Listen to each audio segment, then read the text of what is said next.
Friends, welcome back to cinema explainer. ഇന്ന് നമ്മൾ 2026 പുറത്തിറങ്ങിയ ബിബി പേര എന്ന ബംഗാളി സിനിമയെ കുറിച്ചിട്ടാണ് നോക്കാൻ പോകുന്നത്. സിനിമയിലേക്ക് കടക്കുന്നതിന് മുമ്പ് ചാനൽ ഇതുവരെ സബ്സ്ക്രൈബ് ചെയ്യാതെയാണ് നിങ്ങൾ വീഡിയോ കാണുന്നതെങ്കിൽ ചാനൽ ഒന്ന് സബ്സ്ക്രൈബ് ചെയ്ത് തൊട്ടടുത്തുള്ള ബെല്ലൈക്കൺ ഒന്ന് അമർത്തിയാൽ ഞങ്ങൾ അപ്ലോഡ് ചെയ്യുന്ന പുതിയ വീഡിയോസ് നിങ്ങൾക്കരികിലേക്ക് ഉടനെ തന്നെ എത്തുന്നതായിരിക്കും. സോ നമുക്ക് ഒട്ടും സമയം കളയാതെ തന്നെ സിനിമയിലേക്ക് കടക്കാം. സിനിമയുടെ തുടക്കത്തിൽ തന്നെ രേവതി എന്ന് പറയുന്ന ഒരു സ്ത്രീയെയും പ്രിയ എന്ന് പറയുന്ന മറ്റൊരു സ്ത്രീയെയും കാണിക്കുന്നുണ്ട്. ഈ രേവതി ആണെങ്കിൽ അവരൊരു തോക്ക് എടുത്തുകൊണ്ട് പ്രിയയുടെ വീട്ടിലേക്ക് പോവുകയും പ്രിയയുമായി ഭയങ്കര അടിപിടി കൂടുകയും ചെയ്യാണ്. ഇവർ രണ്ടുപേരും ഇങ്ങനെ വഴക്കിടാൻ എന്താണ് കാരണം, അവിടെ എന്താണ് സംഭവിച്ചത് എന്നൊക്കെ അറിയാൻ നമ്മൾ കുറച്ച് മാസങ്ങൾ പുറകോട്ട് പോയി ഈ കഥ കാണേണ്ടതുണ്ട്. പ്രിയ എന്ന് പറയുന്ന ഈ സ്ത്രീയാണ് നമ്മുടെ സിനിമയിലെ നായിക. ഈ പ്രിയ പുതുതായി തന്റെ ഭർത്താവിന്റെയും 2 മക്കളുടെയും കൂടെ ഒരു കോളനിയിലേക്ക് വരികയാണ്. ആ കോളനിയിലെ ഒരു അപ്പാർട്ട്മെന്റ് അവർ വിലയ്ക്ക് വാങ്ങിയിട്ടുണ്ട്. ഇപ്പോൾ ആ അപ്പാർട്ട്മെന്റിന്റെ താഴെ വരുമ്പോൾ അവിടെ ഒരുപാട് വീട്ടമ്മമാരെ കാണാം. പ്രിയ അവരോടെല്ലാം സ്വയം പരിചയപ്പെടുത്തുന്നുണ്ട്. ഞാൻ പുതുതായി ഫസ്റ്റ് ഫ്ലോറിലേക്ക് വന്നതാണ്, എനിക്ക് 2 മക്കളുണ്ട്, ഒരുത്തൻ 7ലും മറ്റവൻ 2ലുമാണ് പഠിക്കുന്നത് എന്നൊക്കെ പറഞ്ഞ് പരിചയപ്പെടുത്തുന്നു. കുട്ടികളെ അവിടെയുള്ള ഒരു ഷെയർ ഓട്ടോയിൽ സ്കൂളിലേക്ക് അയക്കുന്നതായി കാണിക്കുമ്പോൾ മറുഭാഗത്ത് പ്രിയയുടെ ഭർത്താവിനെ കാണിക്കുകയാണ്. വണ്ടിയിൽ നിന്ന് ഇറങ്ങിയപ്പോഴേക്കും വന്ന ഉടനെ തന്നെ വർത്തമാനം തുടങ്ങുകയാണോ, ഇത് തന്നെയാണ് എനിക്ക് ഇഷ്ടപ്പെടാത്തത്, ലഗേജൊക്കെ ആര് മുകളിൽ കൊണ്ടുപോയി വീട്ടിൽ വെക്കും എന്ന് പറഞ്ഞ അയാൾ ഒച്ചയിടുന്നു. അങ്ങനെ അവരെല്ലാവരും ആ പുതിയ വീട്ടിലേക്ക് ലഗേജൊക്കെ മാറ്റാണ്. അപ്പോഴാണ് പ്രിയയുടെ ഭർത്താവ് മുകളിലേക്ക് ലഗേജ് കൊണ്ടുപോകുമ്പോൾ അവിടെയുള്ള ഒരു ഇൻഷുറൻസ് ഏജന്റിനെ കാണുന്നത്. ആ മനുഷ്യൻ നിങ്ങൾക്ക് എന്തെങ്കിലും ഇൻഷുറൻസ് എടുക്കണമെന്നുണ്ടെങ്കിൽ ഉടനെ വിളിക്കണം, കുറഞ്ഞ ചെലവിൽ നല്ലൊരു ഇൻഷുറൻസ് എടുത്തു തരാം എന്നൊക്കെ സംസാരിക്കുന്നു. മറുഭാഗത്ത് പ്രിയ ലഗേജ് ഒക്കെ എടുത്തു വെച്ചിട്ട് തിരിഞ്ഞു നോക്കുമ്പോൾ അപ്പോഴാണ് ആദ്യമായി രേവതിയെ കാണുന്നത്. രേവതി അവളുടെ ബാൽക്കണിയിൽ നിന്ന് പ്രിയയെ തുറച്ചു നോക്കിക്കൊണ്ടിരിക്കുകയാണ്. മാഡം, നിങ്ങളുടെ വീടിന്റെ താഴെയാണോ ഞാനിവിടെ പുതുതായി വന്നതാണ് എന്ന് പ്രിയ പരിചയപ്പെടാൻ നോക്കുന്നുണ്ടെങ്കിലും രേവതി ഒന്നും മിണ്ടാതെ വീടിനുള്ളിലേക്ക് കയറിപ്പോന്നു.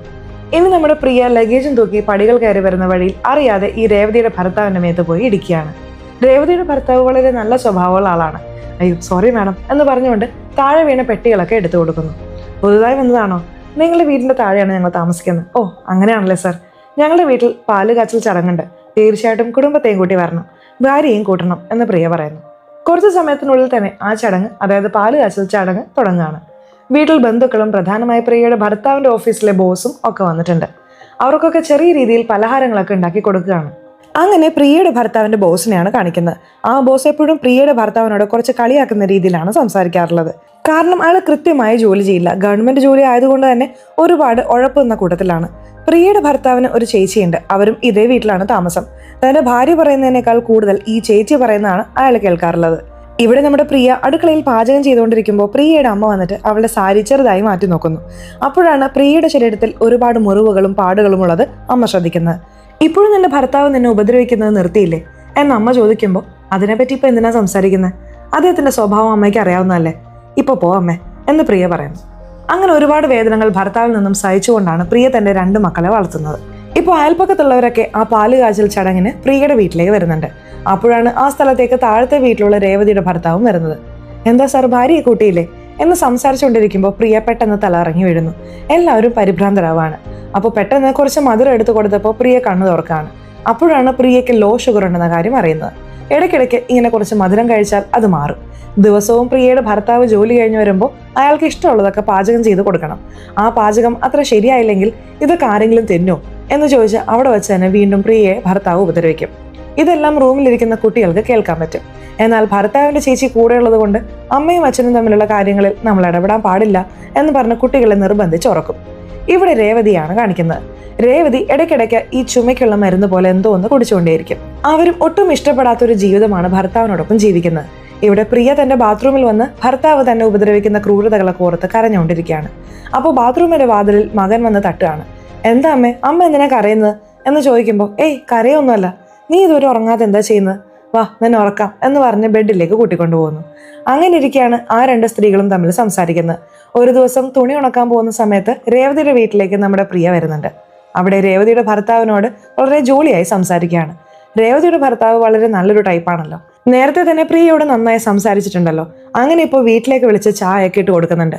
ഇതെല്ലാം ആ വഴി വന്ന രേവതി ഒരുതരം ദേഷ്യത്തോടെയാണ് നോക്കുന്നത്. ഇപ്പോൾ അവളുടെ ഭർത്താവ് ജോലിക്ക് പോകാനായി ഇറങ്ങിയതിനു ശേഷം രേവതി അവിടെയുള്ള ഒരു കസേരയിൽ വന്നിരിക്കുകയാണ്. നിനക്ക് വീട്ടിൽ വേറെ ജോലിയൊന്നുമില്ലേ എന്ന് പ്രിയയെ നോക്കി ചോദിക്കുന്നു. അയ്യോ എനിക്ക് ഒരുപാട് ജോലിയുണ്ട്, ഞാൻ ഇറങ്ങട്ടെ എന്ന് പറഞ്ഞാൽ അവരും ഇറങ്ങിപ്പോവാണ്. ഇപ്പോൾ രേവതി ആ പ്രിയയെ ഒരു ദുരൂഹതയോടാണ് നോക്കുന്നത്. ഇപ്പോൾ പ്രിയ പോയതിനു ശേഷം രേവതി അവളുടെ അലമാരിയിൽ നിന്ന് ഒരു മാല എടുക്കുന്നു. ആ മാല ആർക്കോ ഫോട്ടോ എടുത്ത് അയക്കുന്നുമുണ്ട്. ഇവിടെ പ്രിയയുടെ ഭർത്താവ് തന്റെ ഗവൺമെന്റ് ജോലിക്ക് വന്നിരിക്കുകയാണ്. അയാൾ ജോലി ചെയ്യാതെ വെറുതെ ഇരുന്ന സമയം കളയാണ്. അത് ബോസ് കണ്ടിട്ട് ഒരു ടൈപ്പ് റൈറ്റിംഗ് പോലും നിനക്ക് കൃത്യമായി ചെയ്യാൻ അറിയില്ല, നിനക്കൊക്കെ ഇങ്ങനെയാണ് ജോലി കിട്ടിയത് എന്ന് പറഞ്ഞ് ചീത്ത വിളിക്കുന്നുണ്ട്. പ്രിയയാണ് എപ്പോഴും കുട്ടികളുടെ സ്കൂൾ വിടുമ്പോൾ വീട്ടിലേക്ക് കൂട്ടിക്കൊണ്ടു പോകുന്നത്. അങ്ങനെ വീട്ടിലേക്ക് പോകുന്ന വഴിയിൽ താഴത്തെ വീട്ടിലെ രേവതി അവരൊരു ചെറുപ്പക്കാരൻ്റെ കൂടെ ബൈക്കിൽ പോകുന്നത് കാണാൻ രേവതിയെ പോലെ തന്നെയുണ്ട്, പക്ഷെ കൃത്യമായി മനസ്സിലാവുന്നില്ല. അതുകൊണ്ട് പ്രിയയ്ക്ക് മനസ്സിൽ ഒരു സംശയം തോന്നുന്നുണ്ട്. ഇപ്പൊ രാത്രിയിൽ അയൽപ്പക്കത്തുള്ള സ്ത്രീകൾ എല്ലാവരും ചേർന്ന് നമ്മുടെ പ്രിയയോടൊപ്പം ടെറസിൽ നിന്ന് സംസാരിക്കുകയാണ്. ഓരോരുത്തരും അവരുടെ ഭർത്താക്കന്മാരെ കുറിച്ചും വീട്ടിലെ പ്രശ്നങ്ങളെ കുറിച്ചും പറയുന്നു. ഇപ്പൊ പ്രിയ കുറച്ച് സമയമായി എന്ന് പറഞ്ഞ് താഴേക്ക് പരിഭ്രാന്തിയോട് ഓടി വരികയാണ്. അപ്പോൾ വരുന്ന വഴിയിൽ രേവതിയുടെ ഭർത്താവിനെ കാണുന്നു. അപ്പോൾ അറിയാതെ രണ്ടുപേരും തട്ടുന്നുണ്ട്. രേവതിയുടെ ഭർത്താവ് രേവതിക്ക് വേണ്ടി സാരി വാങ്ങി വരികയാണ്.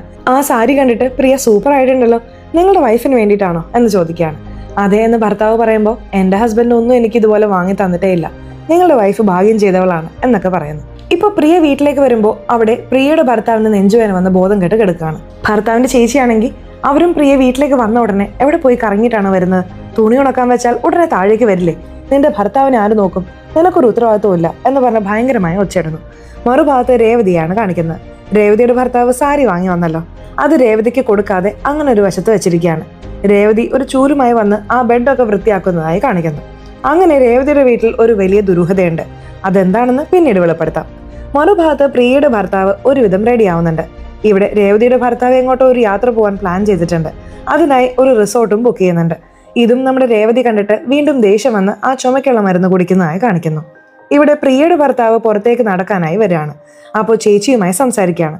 അപ്പോഴാണ് ചേച്ചി പറയുന്നത്, നിന്റെ ഭാര്യയായിട്ടുള്ള ജീവിതം ശരിയാവില്ലടാ, അവളുടെ കൂടെ നീ സന്തോഷവാനുമല്ല. ഇതിനൊക്കെ ഒരേ ഒരു വഴിയുള്ളൂ, നീ വീണ്ടും ആ സോഫിയെ പോയി മീറ്റ് ചെയ്യ്. സോഫിയ ഈ ഭർത്താവിന്റെ പഴയ കാമുകയാണ്. പക്ഷെ അവൾ എന്നോട് സംസാരിക്കുമോ എന്നോട് അടുക്കുമോ എന്നറിയില്ലല്ലോ.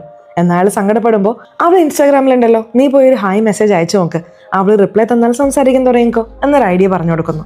ഇപ്പോൾ ഇവരും ഇൻസ്റ്റാഗ്രാമിൽ പോയിട്ട് ഹായ് എന്ന് അയക്കുന്നു. അവരും റിപ്ലൈ ഒക്കെ കൊടുക്കുന്നുണ്ട്. ഇവനും അവിടെ ഭയങ്കര സന്തോഷമാവുന്നുണ്ട്. മറുഭാഗത്ത് ഇവിടെ നമ്മുടെ പ്രിയ വീട് വൃത്തിയാക്കുന്നതായി കാണിക്കുന്നു. അടുത്ത ദിവസം രാവിലെ ആ ഇൻഷുറൻസ് ഏജന്റ് ഉണ്ടല്ലോ, അവൻ പ്രിയയുടെ വീട്ടിലേക്ക് വന്ന് ഒരു ഇൻഷുറൻസ് എടുക്കാൻ പറഞ്ഞ് പ്രിയയുടെ ഭർത്താവുമായി സംസാരിക്കുന്നു. മറുഭാഗത്ത് ഇതേ ഇൻഷുറൻസ് എടുക്കാൻ പറഞ്ഞ് രേവതിയുടെ വീട്ടിലും വരുന്നു. രേവതിയുടെ ഭർത്താവുമായി ആ ഇൻഷുറൻസ് ഏജന്റ് സംസാരിക്കുമ്പോൾ ആ ഇൻഷുറൻസ് ഏജന്റായ ചെറുപ്പക്കാരനെ രേവതി ഒരുമാതിരി നോക്കുന്നുണ്ട്. അങ്ങനെ രേവതിയുടെ ഭർത്താവ് ഇൻഷുറൻസ് എടുത്ത് അവിടെ നിന്ന് ഇറങ്ങിയതിനു ശേഷം ആ ചെറുപ്പക്കാരൻ്റെ അടുത്ത് വന്ന് രേവതി ലൈറ്റായി തൊട്ട് സംസാരിക്കുന്നു. ഇവിടെ പ്രിയ പതിവ് പോലെ തന്നെ മക്കളെ ഓട്ടോയിൽ സ്കൂളിലേക്ക് പറഞ്ഞേക്കുന്നു. അപ്പോൾ പോകുന്ന വഴിയിൽ ആ ഇൻഷുറൻസ് ചെറുപ്പക്കാരൻ ബൈക്ക് സ്റ്റാർട്ടാക്കാൻ പറ്റാതെ കിക്ക് ചെയ്യുന്നത് ശ്രദ്ധിക്കുന്നു. അടുത്തുള്ള മറ്റു വീട്ടമ്മമാരൊക്കെ ഈ പയ്യൻ എപ്പോഴും ഇൻഷുറൻസ് എടുക്കാൻ പറഞ്ഞ് ഈ വീട്ടിൽ വരും, നല്ല ഭംഗിയുള്ള പയ്യനാണ് എന്നൊക്കെ സംസാരിക്കുകയാണ്. നിങ്ങൾക്ക് നിങ്ങളുടെ ഭർത്താക്കന്മാരോട് ഒരു സ്നേഹവും ഇല്ലേ, ആ പയ്യന്റെ മേലാണോ കണ്ണ് എന്ന് നമ്മുടെ പ്രിയയും തമാശയായി സംസാരിക്കുന്നുണ്ട്. അപ്പോഴാണ് ആ ഇൻഷുറൻസ് ഏജന്റ് ബൈക്ക് കിക്ക് ചെയ്യുന്നത് കണ്ട് പ്രിയയ്ക്ക് ഒരു സംശയം വരുന്നത്. ഇതുപോലെ തന്നെയല്ലേ അന്ന് നമ്മൾ റോഡിൽ ഒരു പയ്യനെ ഒരു പെണ്ണിന്റെ കൂടെ കണ്ടത്, ആ പയ്യനും ഇതുപോലെ തന്നെയല്ലേ കിക്ക് ചെയ്തത്, അപ്പോൾ ഈ പയ്യന്റെ കൂടെയാണോ മുകളിലത്തെ വീട്ടിലെ രേവതി നടക്കുന്നത് എന്നിവർക്ക് ഒരു സംശയം വരുന്നു. അതിനുള്ളിൽ പ്രിയയുടെ ഭർത്താവ് താഴേക്ക് വന്ന്, എന്താടി നോക്കി നിൽക്കുന്നു, മുകളിൽ പോയി വീട്ടു ജോലി ചെയ്യ് എന്ന് പറഞ്ഞയക്കുന്നു. ഇപ്പൊ പ്രിയ വീട്ടു ജോലിയൊക്കെ ചെയ്ത് രാത്രി കിടന്നുറങ്ങാണ്. അവളുടെ അടുത്ത് കിടന്നുറങ്ങാൻ പോലും ഭർത്താവിന് അറപ്പാണ്. ഇങ്ങനെയുള്ള ഒരു ദിവസമാണ് പെട്ടെന്ന് രാത്രിയിൽ ഭയങ്കരമായ ഒരു വാർത്ത വരുന്നത്. അതായത് രേവതിയുടെ ഭർത്താവ് ഒരു അപകടത്തിൽ മരണപ്പെട്ടു എന്ന വാർത്ത. അടുത്ത ദിവസം രാവിലെ എല്ലാവരും ആദരാഞ്ജലി ചടങ്ങിലേക്ക് പോവാണ്. രേവതി വെള്ളസാരിയെ കൊടുത്ത് തകർന്നു പോയ അവസ്ഥയിൽ ഇരിക്കുകയാണ്. അവിടെ ആ ഇൻഷുറൻസ് ഏജന്റ് പയ്യനും വന്നിട്ടുണ്ട്. കുറച്ച് സമയത്തിനുള്ളിൽ രേവതിയുടെ അമ്മ ആ സ്ഥലത്തേക്ക് വരുന്നു. എൻ്റെ ജീവിതം പോലെ തന്നെ നിന്റെ ജീവിതവും ആയി പോയല്ലോ മോളെ എന്ന് പറഞ്ഞ് കരയാണ്. അവിടെ രേവതിയുടെ ഭർത്താവ് നേരത്തെ ഇൻഷുറൻസ് എടുത്തിട്ടുള്ളത് കൊണ്ട് ഇപ്പോൾ ആ പണം രേവതിക്ക് കിട്ടുകയാണ്. അത് ആ ഇൻഷുറൻസ് ഏജന്റ് പയ്യനാണ് വാങ്ങിക്കൊടുക്കുന്നത്. അതും വാങ്ങി അവർ വീട്ടിലേക്ക് വന്ന് തൻ്റെ അമ്മയെ കെട്ടിപ്പിടിച്ച് നമ്മൾ വിചാരിച്ചതുപോലെ പണം വന്നു എന്ന് പറയാണ്. അപ്പോൾ അവരുടെ വീടിൻ്റെ വാതിലിൽ ആരോ തട്ടുന്ന ശബ്ദം കേൾക്കുന്നു. ആരാണെന്ന് തുറന്നു നോക്കുമ്പോൾ അവർ പുതുതായി ഒരു വാഷിംഗ് മെഷീൻ വാങ്ങിയിട്ടുണ്ട്. അത് മാറി നമ്മുടെ പ്രിയയുടെ വീട്ടിൽ കൊണ്ടുപോയി കൊടുത്തു. പ്രിയയും ആ സമയത്ത്, നിങ്ങളുടെ വീട്ടിലേക്കാണ് ഇവർ വന്നത്, ഇനിമേൽ ഏത് ഡെലിവറി ആയാലും ഈ വീട്ടിലേക്ക് വാ എന്ന് വളരെ നിഷ്കളങ്കമായി പറയുന്നു. അപ്പോഴാണ് ആ വാഷിംഗ് മെഷീൻ രേവതി വാങ്ങുന്നത് പ്രിയ ശ്രദ്ധിക്കുന്നത്. ഇവരുടെ ഭർത്താവ് മരിച്ചിട്ട് കുറച്ച് ദിവസങ്ങളല്ലേ ആയുള്ളൂ, അതിനുള്ളിൽ ഇവർ വാഷിംഗ് മെഷീൻ വാങ്ങിയോ എന്ന് രേവതിയുടെ മേൽ പ്രിയയ്ക്ക് സംശയം വരുന്നു. കുറച്ച് സമയത്തിനുള്ളിൽ തന്നെ ആ ഇൻഷുറൻസ് ഏജന്റും വീട്ടിലേക്ക് വരുന്നു. അവിടെ പ്രിയ നിൽക്കുന്നത് അറിയാതെ തന്നെ, ഓ പുതിയ വാഷിംഗ് മെഷീൻ വാങ്ങിയല്ലേ, നിന്റെ ഭർത്താവ് മരിച്ച ഉടനെ പണം വാങ്ങി തന്നു, നീയും സന്തോഷത്തോടെ ഇതൊക്കെ വാങ്ങാൻ തുടങ്ങിയല്ലേ എന്നൊക്കെ അയാൾ സംസാരിക്കുകയാണ്. അപ്പോഴാണ് രേവതി പ്രിയ എവിടെ നിൽക്കുന്നുണ്ടെന്ന കാര്യം ഓർമ്മിപ്പിക്കുന്നത്. ഉടനെ ആ ഇൻഷുറൻസ് ഏജന്റും മുഖഭാവം മാറ്റുന്നു. അല്ലല്ല, ഞാൻ വളരെ ഫ്രണ്ട്ലി ആയി സംസാരിക്കാൻ വന്നതാണ് എന്നൊക്കെ പറയുന്നു. പ്രിയയ്ക്ക് ഓൾറെഡി ഇവരുടെ രണ്ടുപേരുടെ മേലും സംശയം ഉണ്ടല്ലോ, അതൊക്കെ അവിടെ വെച്ച് ആലോചിച്ച് നോക്കുകയാണ്. ശരി, ഓക്കെ, ഞാൻ ഇവിടെ നിന്ന് ഇറങ്ങാം എന്ന് പറഞ്ഞ് അവരവിടെ നിന്ന് പോകുന്നു. മറുഭാഗത്ത് പ്രിയയുടെ ഭർത്താവ് തന്റെ പഴയ കാമുകിയോട് ഫോണിലൊക്കെ സംസാരിക്കാൻ തുടങ്ങുന്നു. ഒരുപാട് ടെക്സ്റ്റ് മെസ്സേജുകൾ അയക്കുന്നു. രേവതിയും അമ്മയും ഇപ്പോൾ ഭർത്താവ് മരിച്ചതിന് ശേഷം വളരെ സന്തോഷത്തോടെയാണ് ജീവിക്കുന്നത്. ഒരുപാട് പാഴ്സലുകളും ഡെലിവറികളും അവർക്ക് വന്നുകൊണ്ടേയിരിക്കുന്നു. ഇടയ്ക്കിടയ്ക്ക് ആ ഇൻഷുറൻസ് ഏജന്റുമായും രേവതി മീറ്റ് ചെയ്ത് സംസാരിക്കുന്ന നമ്മുടെ നായികയായ പ്രിയ ശ്രദ്ധിച്ചുകൊണ്ടേയിരിക്കുന്നുണ്ട്. അവരുടെ സംശയം കൂടുകയാണ്. അങ്ങനെയുള്ള ഒരു ദിവസമാണ് ടെറസിൽ രേവതി തുണി ഉണക്കുമ്പോൾ ആ ഇൻഷുറൻസ് ഏജന്റിനോട് സംസാരിക്കുന്നത് ശ്രദ്ധിക്കുന്നത്. എന്താണ് സംസാരിക്കുന്നതെന്ന് ഒളിഞ്ഞു കേൾക്കാൻ നോക്കുമ്പോൾ ആ ഇൻഷുറൻസ് ഏജന്റ് താഴേക്ക് വരുന്നു. അയ്യോ, നമ്മളെ കണ്ടുപിടിച്ചല്ലോ എന്ന് വിചാരിച്ച് പ്രിയ പെട്ടെന്ന് താഴേക്ക് ഓടി വന്ന് രേവതിയുടെ വീടിനുള്ളിൽ തന്നെ ഒളിക്കുന്നു. ഇപ്പോൾ വീടിനുള്ളിൽ പ്രിയ ഒളിച്ചിരിക്കുന്ന അറിയാതെ നേരെ രേവതിയും ഇൻഷുറൻസ് ഏജന്റും താഴേക്ക് വന്ന് അവിടെ സംസാരിക്കുകയാണ്. ആ ഇൻഷുറൻസ് ഏജന്റ് ചോദിക്കുന്നുണ്ട്, എൻ്റെ വീഡിയോ നീ എപ്പോഴാണ് തരാം? എൻ്റെ ഭാര്യ പ്രഗ്നന്റ് ആണ്. ആ വീഡിയോ വെച്ച് ഇനിയും എന്നെ ഭീഷണിപ്പെടുത്തി നീ എത്ര കാര്യങ്ങളാണ് സാധിപ്പിക്കുക? വളരെ അന്യായം തന്നെയാണ് അമ്മയും മകളും ചേർന്ന് ചെയ്യുന്നത്. ഇങ്ങനെയൊക്കെ ചെയ്താൽ ഈ ഇൻഷുറൻസ് പണത്തിന് ആഗ്രഹിച്ച് നിങ്ങളുടെ ഭർത്താവിനെ നിങ്ങൾ പ്ലാൻ ചെയ്ത് അപകടത്തിൽപ്പെടുത്തി കൊന്ന കാര്യം ഞാൻ പുറത്തുവിടും എന്ന് ആ ഇൻഷുറൻസ് ഏജന്റ് അവിടെ തുറന്നു പറയുന്നു. ഇതെല്ലാം അവിടെ ഒളിച്ചിരുന്ന് പ്രിയ കേൾക്കുകയാണ്. പ്രിയയ്ക്ക് പെട്ടെന്ന് വയറ്റിൽ നിന്ന് ഒരു ശബ്ദം വരുന്നുണ്ട്. എന്താ വീടിനുള്ളിൽ ശബ്ദം കേൾക്കുന്നത് എന്ന് പറഞ്ഞ് അവരെല്ലാവരും അവിടെ പ്രിയ ഉണ്ടെന്ന കാര്യം കണ്ടുപിടിക്കുന്നു. പ്രിയ വളരെ കാഷ്വലായി പുറത്തു വന്ന്, നിങ്ങൾ സംസാരിച്ച ഒന്നും ഞാൻ കേട്ടിട്ടില്ല, അറിയാതെ എൻ്റെ വീടാണെന്ന് കരുതി നിങ്ങളുടെ വീട്ടിലേക്ക് വന്നതാണ്, അത്രേ ഉള്ളൂ, ഞാൻ എൻ്റെ വീട്ടിലേക്ക് പോകാം എന്ന് പറഞ്ഞ് പോവാൻ നോക്കുകയാണ്. എന്നാൽ അവർ 3 പേരും പ്രിയയെ വിടാൻ സമ്മതിക്കുന്നില്ല. അവിടെ വെച്ച് പെട്ടെന്ന് രേവതിയുടെ അമ്മ ഒരു പാത്രം എടുത്ത് നമ്മുടെ പ്രിയയെ അടിച്ച് ബോധം കെടുത്തുന്നു. ഇപ്പോൾ പ്രിയ താൻ മരിച്ചുപോയി സ്വർഗത്തിലാണോ എന്നൊക്കെ ചിന്തിക്കുകയാണ്. കണ്ണു തുറന്നു നോക്കുമ്പോൾ ഇപ്പോൾ രാത്രി ആയിരിക്കുന്നു. ഇപ്പോഴും അവർ രേവതിയുടെ വീട്ടിൽ തന്നെയാണ് ബോധം കെട്ട് കിടക്കുന്നത്. ഇപ്പോൾ എന്നെ എന്താ ചെയ്യാൻ പോകുന്നത്? എനിക്ക് ഭയങ്കര പേടിയാവുന്നുണ്ട്. ഞാനിതൊന്നും പുറത്ത് പറയില്ലെന്ന് പറഞ്ഞില്ലേ, ദയവ് ചെയ്ത് എന്നെ വിട്. എൻ്റെ കുട്ടികൾ സ്കൂളിൽ നിന്ന് വന്നിട്ടുണ്ടാവും, അവർക്ക് ഭക്ഷണം പാകം ചെയ്ത് കൊടുക്കണം എന്നൊക്കെ പ്രിയ പറയുമ്പോൾ രേവതിയും അമ്മയും കുറച്ച് മധുരം കൊടുക്കുന്നുണ്ട്. ഒന്നും പേടിക്കണ്ട, നിന്നെ ഒന്നും ചെയ്യില്ല, ഞങ്ങളുടെ സത്യാവസ്ഥകളെക്കുറിച്ച് നിന്നോട് പറയാം, അതിനുശേഷം ഞങ്ങൾ ചെയ്തത് തെറ്റാണോ ശരിയാണോ എന്ന് നീ തന്നെ മനസ്സിലാക്കിക്കോ എന്ന് പറയാൻ വരുമ്പോൾ പ്രിയ, ആ സത്യങ്ങളൊക്കെ ഞാൻ മറ്റൊരു ദിവസം വന്ന് കേട്ടോളാം, ദയവ് ചെയ്ത് ഇപ്പൊ എന്നെ വിട്, എനിക്ക് പോകണം എന്ന് പറഞ്ഞ് വാശി പിടിക്കുന്നു. രേവതി കുറച്ച് ആലോചിച്ചിട്ട് ശരി പൊക്കോ എന്ന് പറഞ്ഞ് പ്രിയയെ അയക്കുന്നു.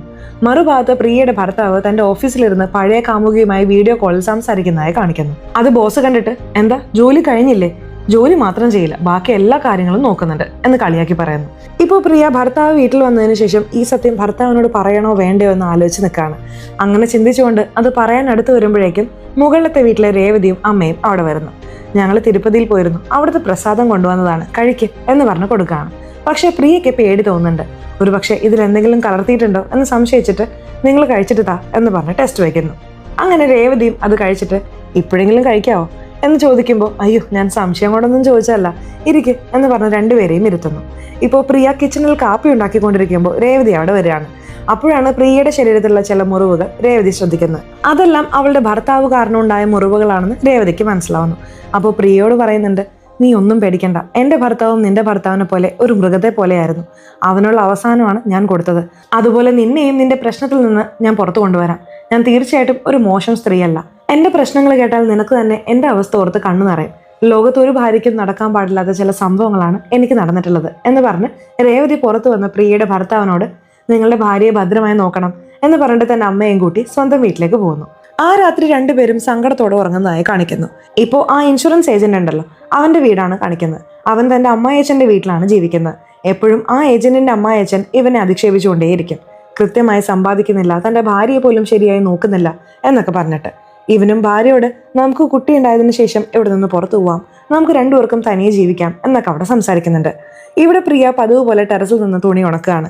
അപ്പോൾ ആ സ്ഥലത്തേക്ക് രേവതിയുടെ അമ്മ വരുന്നു.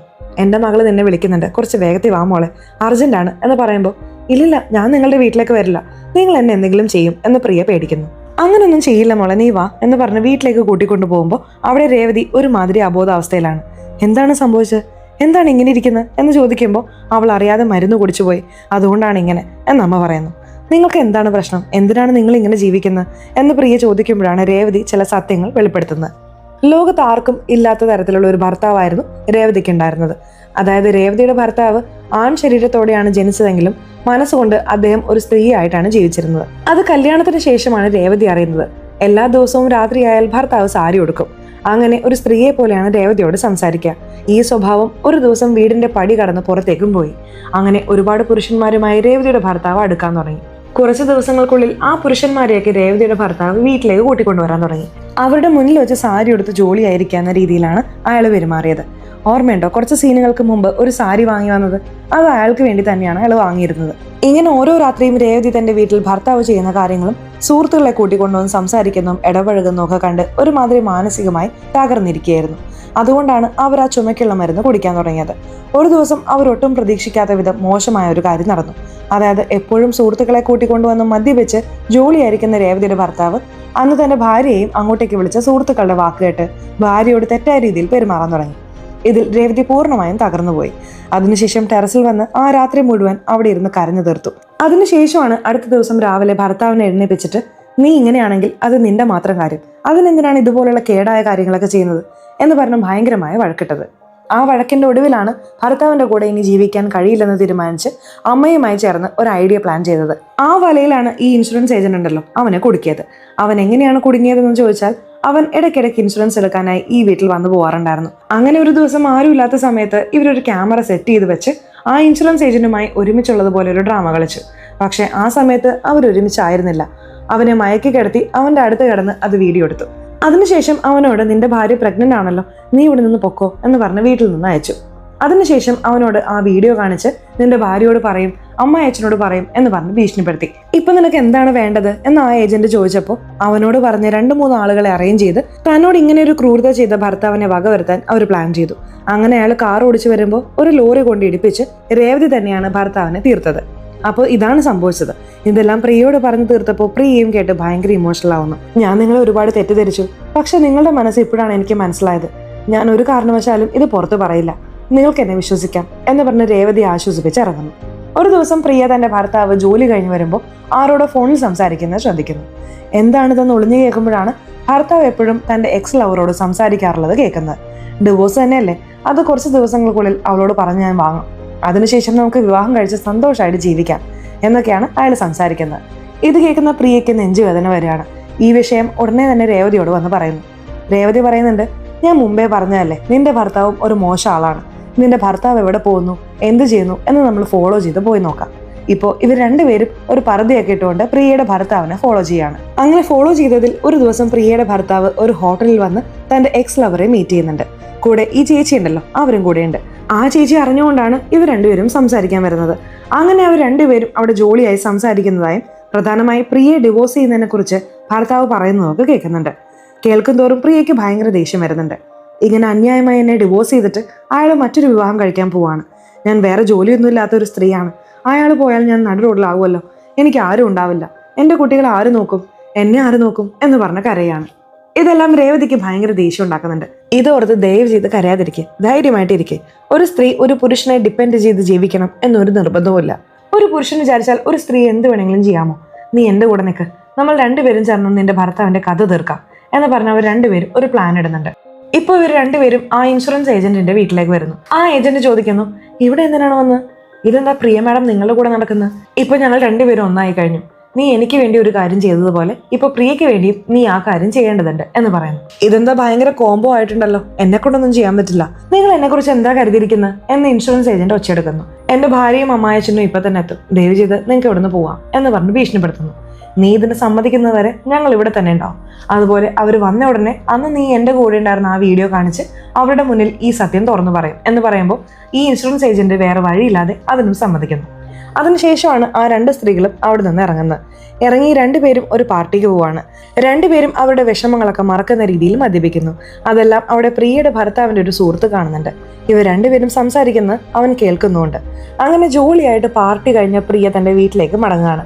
വീട്ടിൽ വന്നപ്പോൾ പ്രിയയുടെ ഭർത്താവ് അവിടെ നിൽക്കുന്നുണ്ട്. എന്താ നീ ഒരുമാതിരി ഇരിക്കുന്നത് എന്ന് ചോദിക്കുമ്പോൾ ഭാര്യ മദ്യപിച്ചിട്ടുണ്ടെന്ന കാര്യം ഭർത്താവിന് മനസ്സിലാവുന്നു. അയാൾക്ക് ഭയങ്കര ദേഷ്യം വരുന്നുണ്ട്. നിനക്ക് എത്ര ധൈര്യമുണ്ട്, നീ മദ്യപിച്ച് വീട്ടിലേക്ക് വരൂ എന്ന് ചോദിക്കുമ്പോൾ നിങ്ങൾ മാത്രം വീട്ടിൽ മദ്യവെക്കുന്നുണ്ട്, എനിക്ക് മദ്യപിച്ചൂടെ എന്ന് പറഞ്ഞ് വഴക്കിടുന്നു. ഇപ്പോൾ കുട്ടികൾ അവിടെ ഉള്ളത് കൊണ്ട് നിങ്ങളുടെ അച്ഛനെ കുറിച്ച് നിങ്ങൾക്ക് അറിയില്ല, അമ്മയെ എത്രത്തോളം വേദനിപ്പിച്ചിട്ടുണ്ടെന്ന് അറിയാമോ, ഓരോ ദിവസവും ഞാൻ വേദനയോടെയാണ് ജീവിക്കുന്നത് എന്നൊക്കെ അവർ പറയുന്നുണ്ട്. അപ്പോൾ കുട്ടികളെ റൂമിലേക്ക് അയച്ചിട്ട് വീണ്ടും പ്രിയയുടെ ഭർത്താവ് ഭാര്യയെ വിളിച്ച് റൂമിലേക്ക് കൊണ്ടുപോയി ഭയങ്കരമായി ഉപദ്രവിക്കുന്നു. ഇതെല്ലാം അടുത്ത വീട്ടിലിരിക്കുന്ന രേവതിക്കും കേൾക്കാം. അവർക്ക് ഭയങ്കര ദേഷ്യം വരാണ്. ഇപ്പോൾ ആ രാത്രിയിൽ ഇവർ 3 പേരും, അതായത് പ്രിയ, രേവതി, ആ ഇൻഷുറൻസ് ഏജന്റ് 3 പേരും ടെറസിലിരുന്ന് പ്ലാൻ ഇടുകയാണ്. ഇനി നമുക്ക് ഈ പ്ലാൻ നടപ്പിലാക്കാതിരിക്കാൻ പറ്റില്ല, നാളെ തന്നെ അത് ചെയ്യാം എന്ന് ആലോചിക്കാൻ തുടങ്ങുന്നു. എന്താണ് പ്ലാൻ എന്ന് ചോദിക്കുമ്പോൾ ഞാൻ ചില കള്ളന്മാരെ നിങ്ങളുടെ വീട്ടിലേക്ക് അയക്കാം, അവരവിടെയുള്ള സാധനങ്ങൾ മോഷ്ടിക്കുന്നത് പോലെ കാണിക്കും. അപ്പോൾ നിന്റെ ഭർത്താവ് തടയാൻ വരും, ആ ഭർത്താവിനെ അവരടിക്കും, പ്രധാനമായിട്ടും നിന്റെ ഭർത്താവിൻ്റെ ആണത്വം നഷ്ടപ്പെടുന്ന രീതിയിൽ അടിക്കും. അങ്ങനെ അടിച്ചിട്ട് അവിടെ നിന്ന് അയാളുടെ സാധനങ്ങൾ മോഷ്ടിച്ചുകൊണ്ട് പോകുന്നല്ലാതെ നിന്റെ ആഭരണങ്ങളൊക്കെ ഭദ്രമായിട്ടിരിക്കും എന്നൊരു പ്ലാൻ പറയുന്നു. പ്രിയയും അതിന് സമ്മതിക്കുന്നുണ്ട്. ഇപ്പോൾ അവിടെ ചില തോക്കുകളൊക്കെ എടുത്ത് കാണിക്കുമ്പോൾ, അയ്യോ ഈ ഒറിജിനൽ തോക്ക് വെച്ച് എന്തെങ്കിലും ചെയ്യാൻ പോവാണോ എന്ന് ചോദിക്കുമ്പോൾ, ഇല്ലില്ല ഇത് ഡ്യൂപ്ലിക്കേറ്റ് ആണ് എന്നവൻ പറയുന്നു. ഓക്കെ, നാളെ എൻ്റെ കുട്ടികൾ സ്കൂളിൽ പോയതിനു ശേഷം ഞാൻ സിഗ്നൽ തരാം, അവരോട് കൃത്യമായി വരാൻ പറ എന്ന് പറഞ്ഞ് പ്ലാൻ ചെയ്ത് അവരവരുടെ വീട്ടിലേക്ക് പോകുന്നു. ഇപ്പോൾ അവിടെ വരാൻ പോകുന്ന കള്ളന്മാരാരാണെന്ന് വെച്ചാൽ രേവതിയുടെ നാട്ടുകാരാണ്. പറഞ്ഞതുപോലെ അടുത്ത ദിവസം രാവിലെ ആ രേവതിയുടെ നാട്ടുകാരൊക്കെ രേവതിയുടെ വീട്ടിലേക്ക് വരുന്നു. സമയമാവുന്നവരെ നിങ്ങൾ എല്ലാവരും ഈ വീട്ടിൽ ഭദ്രമായി ജാഗ്രതയോടെ ഇരിക്കണം എന്ന് പറഞ്ഞ് പ്രിയയ്ക്ക് കോൾ ചെയ്ത് എല്ലാം സെറ്റ് ആയതിനു ശേഷം ഞങ്ങൾക്കൊരു മിസ്ഡ് കൊടുത്താൽ ഞങ്ങൾ കള്ളന്മാരെ നിങ്ങളുടെ വീട്ടിലേക്ക് അയക്കാം എന്ന് പറയുന്നു. അപ്പോഴാണ് എല്ലാം സെറ്റ് ആവുന്നത്. നമ്മുടെ പ്രിയ തന്റെ ഭർത്താവിന്റെ മുന്നിൽ ഇരുന്നുകൊണ്ട് ഇവർക്ക് മിസ്ഡ് കോൾ കൊടുക്കാൻ കോൾ ചെയ്യാണ്. എന്നാൽ പെട്ടെന്ന് അവിടെ പ്രിയയുടെ ഭർത്താവ് പറയുന്നുണ്ട്, ഞാൻ വലിയൊരു തെറ്റ് ചെയ്തു പ്രിയ, ഞാൻ നിന്നെ ചതിക്കാൻ നോക്കി, എന്നോട് ക്ഷമിക്ക്, ഞാൻ നിന്നോട് ക്രൂരമായി പെരുമാറിയതിനും എല്ലാത്തിനും മാപ്പ് ചോദിക്കുകയാണ് എന്ന് പറഞ്ഞ് പ്രിയയുടെ കാലിൽ വീണ് മാപ്പ് ചോദിക്കുന്നു. പ്രിയയ്ക്ക് അവിടെ മിസ്ഡ് കോൾ കൊടുക്കുന്നതിന് പകരം ആ ഫോൺ തുടർന്നു പോവാണ്. ഇപ്പോൾ ആ കോളിലൂടെ മറുപുറത്തുള്ള രേവതിയും അവരുടെ ഗ്യാങ്ങും ഇത് കേൾക്കുന്നുണ്ട്. ഇയാളിത് നശിപ്പിച്ചല്ലോ, ഇനി എന്താ ചെയ്യുക എന്ന് അവർക്ക് ഒന്നും മനസ്സിലാവുന്നില്ല. എങ്കിലും ആ നാട്ടുകാരെ കൂട്ടിക്കൊണ്ട് വന്നതല്ലേ, ആ നാട്ടുകാരെ താഴെയുള്ളവരുടെ വീട്ടിലേക്ക് അയക്കുകയാണ്. അവിടെ അവർ വന്ന് വാതിലിൽ മുട്ടുന്നുണ്ട്. അകത്തേക്ക് വരാമോ എന്ന് പ്രിയയോട് ചോദിക്കുമ്പോൾ, ഇല്ല എൻ്റെ ഭർത്താവ് തിരുത്തി, നിങ്ങളിവിടെ നിന്ന് പൊക്കോ, പ്ലാൻ ക്യാൻസൽ എന്ന് പറഞ്ഞ് അവരെ അവിടെ നിന്ന് അയക്കുന്നു. ഇപ്പൊ ഭർത്താവിന്റെ അടുത്ത് വന്നിട്ട് നിങ്ങളിങ്ങനെ തിരുത്തുമെന്നും മാറുമെന്നും ഞാൻ വിചാരിച്ചതേയില്ല, ദൈവത്തിനാണ് നന്ദി പറയേണ്ടത് എന്ന് പ്രാർത്ഥിക്കുന്നു. അപ്പോഴാണ് പ്രിയ പറയുന്നത്, ഞാൻ നിങ്ങൾക്കെതിരെ ചില ചതികൾ പ്ലാൻ ചെയ്തിരുന്നു എന്ന് പറഞ്ഞ് താൻ ചെയ്ത ചതിയെക്കുറിച്ച് ഭർത്താവിനോട് തുറന്നു പറയാൻ വരുന്നു. എന്നാൽ അത് കേൾക്കുന്ന രേവതിക്ക് ദേഷ്യം വരുന്നു. അയ്യോ ഇതൊക്കെ അവള് പറഞ്ഞാൽ നമ്മൾ കുടുങ്ങുമല്ലോ എന്ന് കരുതി രേവതി ഒരു തോക്ക് എടുത്തുകൊണ്ട് മുകളിലത്തെ വീട്ടിലുള്ള പ്രിയയെ കാണാൻ വരുന്നു. ആ തോക്ക് വെച്ച് ഭർത്താവിനെ പേടിപ്പിക്കുമ്പോൾ പ്രിയ ഭർത്താവിനോട് പറയുന്നുണ്ട്, അത് വെറും ഒരു ഫേക്ക് തോക്കാണ്, നിനക്ക് ഹെൽപ്പ് ചെയ്യാൻ വേണ്ടി ഇത്ര പ്ലാൻ ചെയ്തു, നീ എന്തായാലും ഭർത്താവിന് സപ്പോർട്ട് ചെയ്ത് എന്നെക്കുറിച്ചുള്ള സത്യങ്ങൾ അവിടെ പറയുകയാണോ എന്ന് പറഞ്ഞ് ഇപ്പോൾ ഇവർ രണ്ടുപേരും മാറി മാറി അടിക്കുകയാണ്. ഇതെല്ലാം പ്രിയയുടെ ഭർത്താവ് ആസ്വദിച്ച് കണ്ടുകൊണ്ടിരിക്കുകയാണ്. അപ്പോഴാണ് അയാൾ എത്ര സമയം അഭിനയിക്കുകയായിരുന്നു എന്ന് മനസ്സിലാവുന്നത്. ഇത് കാണുന്ന ആ രണ്ട് സ്ത്രീകളും ഞെട്ടിപ്പോവാണ്. ഇവിടെ പ്രിയയുടെ ഭർത്താവ് പറയുന്നുണ്ട്, സബാഷ്, ഈ ട്വിസ്റ്റിന് വേണ്ടിയിട്ടാണ് ഞാൻ കാത്തിരുന്നത്. കാരണം ഓൾറെഡി നിങ്ങൾ രണ്ടുപേരും പാർട്ടി ചെയ്യുമ്പോൾ ആ സ്ഥലത്ത് എൻ്റെ ഫ്രണ്ട് നിങ്ങളെ കണ്ടതായി പറഞ്ഞു. അങ്ങനെ എനിക്ക് മുമ്പേ അറിയാമായിരുന്നു നിങ്ങൾ രണ്ടുപേരും എന്തോ പ്ലാൻ ചെയ്യുന്നുണ്ടെന്ന്. അത് നിങ്ങളുടെ വായിൽ നിന്ന് തന്നെ കണ്ടുപിടിക്കണമെന്ന് കരുതിയിട്ടാണ് ഞാൻ വെയിറ്റ് ചെയ്തത്. അപ്പോൾ ഞാൻ ഇപ്പൊ തന്നെ പോലീസിനെ വിളിക്കാൻ പോവാണ്. ഒന്ന്, പ്രിയ എന്ന എൻ്റെ ഭാര്യ എന്നെ കൊല്ലാൻ വന്നതിനും പിന്നെ രേവതി നീ നിന്റെ ഭർത്താവിനെ കൊന്നതിനും രണ്ടുപേരും അറസ്റ്റിലാവാൻ പോവാണ്. ഇപ്പോൾ രണ്ടുപേരും ഒന്നു ചേർന്ന് പ്രിയയുടെ ഭർത്താവിനെ ആക്രമിക്കാൻ വരുമ്പോൾ കുറച്ച് സമയത്തിനുള്ളിൽ ആ വീട്ടിലേക്ക് ഇൻഷുറൻസ് ഏജന്റും വരുന്നു. അതിനുശേഷം ഇവർ വെച്ച ആ കള്ളന്മാരും വരുന്നുണ്ട്. ഇവരെല്ലാവരും ചേർന്ന് പ്രിയയുടെ ഭർത്താവിനെ അടിക്കാൻ വരുന്നു. എന്നാൽ അപ്പോൾ വീടിനുള്ളിലേക്ക് ഒരു പ്രാവ് വരികയാണ്. ആ പ്രാവ് വന്ന് വട്ടമിട്ട് പറക്കുകയാണ്. കുറച്ച് ടെൻഷൻ ആയതുകൊണ്ട് പ്രിയയുടെ ഭർത്താവിന് പെട്ടെന്ന് നെഞ്ചുവേന വരുന്നു. അയാൾ അവിടെ തന്നെ ബോധം കെട്ട് വീഴാണ്. കട്ട് ചെയ്താൽ ഇപ്പോൾ ഒരു ഹോസ്പിറ്റലാണ് കാണിക്കുന്നത്. അവിടെ ഒരു ഡോക്ടർ പുറത്തു വന്ന് പ്രിയയോട് പറയുന്നുണ്ട്, നിങ്ങളുടെ ഭർത്താവിന് ഹാർട്ട് അറ്റാക്ക് വന്നിട്ടുണ്ട്, അതുകൊണ്ട് ഇനിമേൽ അദ്ദേഹത്തിന് സംസാരിക്കാൻ കഴിയില്ല, അദ്ദേഹം തളർന്നുപോയി, നടക്കാൻ പോലും കഴിയില്ല. അപ്പോഴാണ് പ്രിയയ്ക്ക് ഒരു ആശ്വാസമാവുന്നത്. പ്രിയയുടെ ഭർത്താവ് തന്റെ ചേച്ചിയോട് ആ സത്യം പറയാൻ നോക്കുന്നുണ്ടെങ്കിലും അദ്ദേഹത്തിന് സംസാരിക്കാൻ കഴിയില്ലല്ലോ, ചേച്ചിക്ക് മനസ്സിലാക്കാൻ കഴിയുന്നില്ല. അങ്ങനെ ഈ വിഷയത്തിൽ നിന്ന് ഇപ്പൊ പ്രിയയും രേവതിയും രക്ഷപ്പെടുകയാണ്. അതിനുശേഷം പ്രിയ തന്റെ ഭർത്താവിനെ ഒരു കുട്ടിയെ പോലെ നോക്കാൻ തുടങ്ങുന്നു. ഇവര് പോകുന്ന സ്ഥലങ്ങളിലൊക്കെ വാക്കിങ്ങിന് കൂട്ടിക്കൊണ്ടുപോകുന്നു. അങ്ങനെ നമ്മുടെ പ്രിയ ഇപ്പോൾ വളരെ സന്തോഷത്തോടെ ഫ്രീ ആയി ജീവിക്കുന്നതായും രേവതിയും അതേ സന്തോഷത്തോടെ ജീവിക്കുന്നതായും കാണിക്കുന്നുണ്ട്. എന്നാൽ അവസാനം അവിടെ ഒരു പ്രാവ് വന്ന് പ്രിയയുടെ ഭർത്താവിന്റെ മേലിരിക്കുന്നതായും അപ്പോൾ അയാൾക്ക് പെട്ടെന്ന് സംസാരശേഷി തിരിച്ചു വരുന്ന പോലെ കാണിച്ചിട്ടാണ് സെക്കൻഡ് പാർട്ടിനുള്ള ലീഡ് ഇട്ടുകൊണ്ട് ഈ കഥ അവസാനിപ്പിക്കുന്നത്. സോ കഥ എങ്ങനെ ഉണ്ടായിരുന്നു? ഇഷ്ടപ്പെട്ടോ? സിനിമയെ കുറിച്ചിട്ടുള്ള നിങ്ങളുടെ അഭിപ്രായങ്ങൾ തീർച്ചയായിട്ടും കമന്റ് ബോക്സിൽ രേഖപ്പെടുത്തണേ. അതുപോലെ ചാനൽ ഇതുവരെ സബ്സ്ക്രൈബ് ചെയ്തിട്ടില്ലെങ്കിൽ ചാനൽ ഒന്ന് സബ്സ്ക്രൈബ് ചെയ്ത് ഈ വീഡിയോ ഇഷ്ടപ്പെട്ടാൽ തീർച്ചയായിട്ടും ഒരു ലൈക്ക് കൂടെ തരാൻ മറക്കല്ലേ. സോ ഇനി അടുത്തൊരു വീഡിയോയിൽ കാണുന്നവരെ ബൈ.